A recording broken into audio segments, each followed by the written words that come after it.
Alright, let's talk about a job. This isn't your typical 9 to 5, no punching a clock, no casual Fridays. The tools of the trade cost more than a small city. The job is air dominance and the tool is the F-22 Raptor. You hear the name whispered in certain circles. Awe, a little bit of fear. It's the ghost in the machine, a technological marvel. For most of us it's a shape screaming across the sky at an air show, a blur of power that disappears as quickly as it arrives, a symbol of American muscle. But here's the thing. The F-22 isn't just another fighter jet, it's a statement. Like a master craftsman's finest work. The creator locks the blueprints away. We see the finished product, but not the real story. So why all the hush-hush? It's simple, really. When you have the best tool in the shed, you don't go around telling everyone how you made it. You don't lend it out to the neighbors.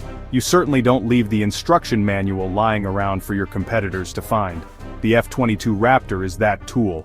Its secrets are classified for the same reason a master locksmith doesn't publish a book on how to pick his own locks.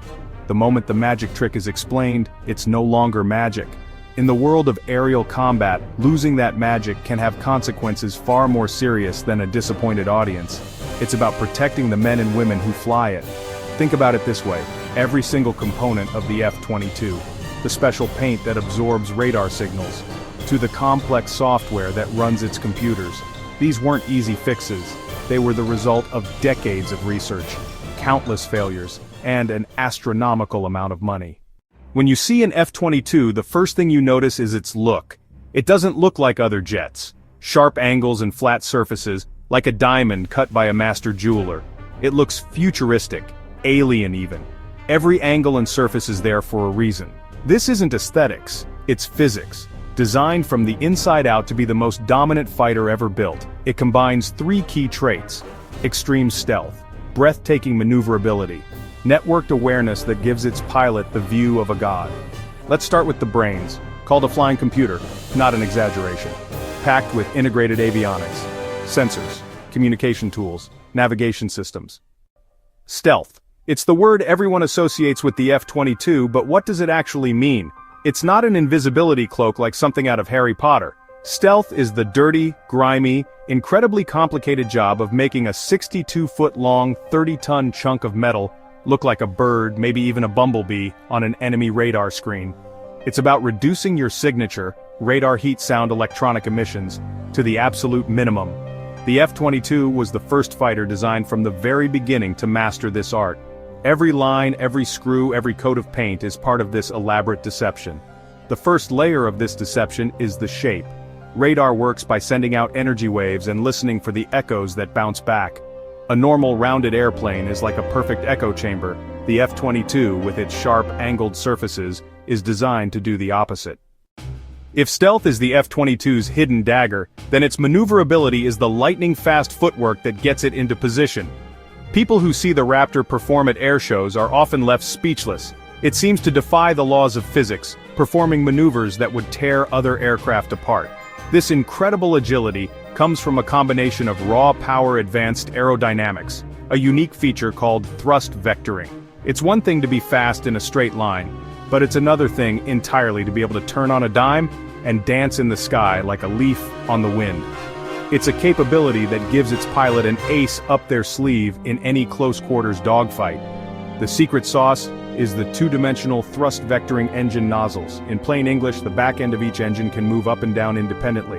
By directing the engine's massive thrust, the pilot can literally push the jet's nose in a direction it shouldn't be able to go.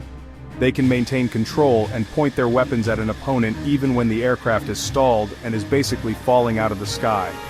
One of its signature moves is the Cobra, where the jet rears up vertically, slows down dramatically, and then drops back into forward flight, letting a pursuing enemy fly right past them.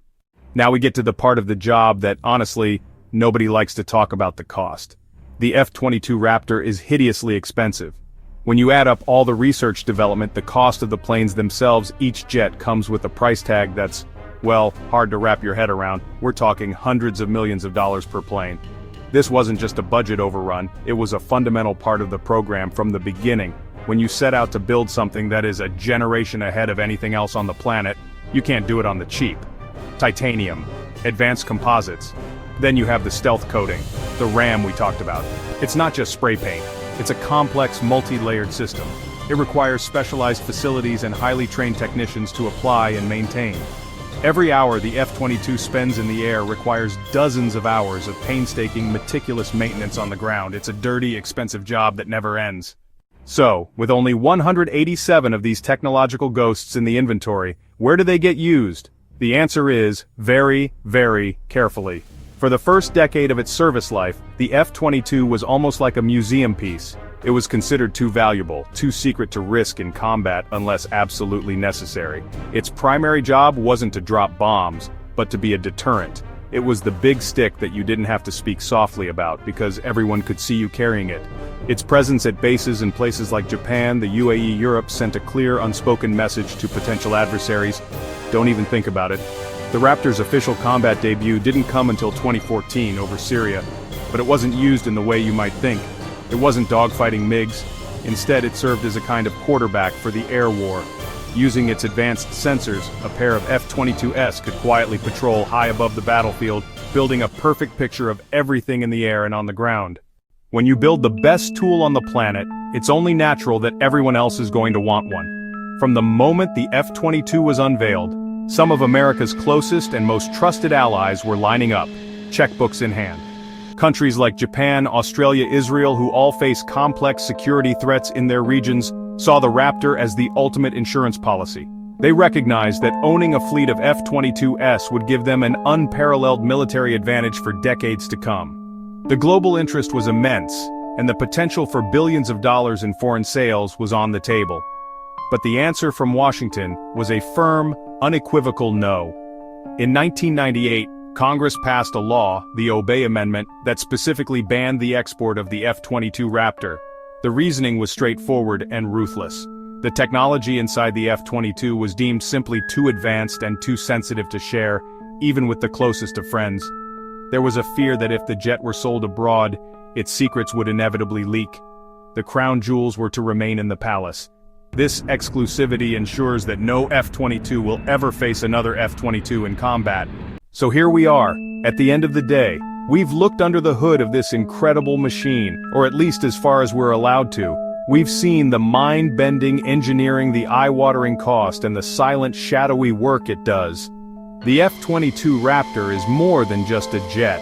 It's the physical embodiment of a national strategy. It's a tool built not just to win a fight, but to prevent the fight from ever happening in the first place.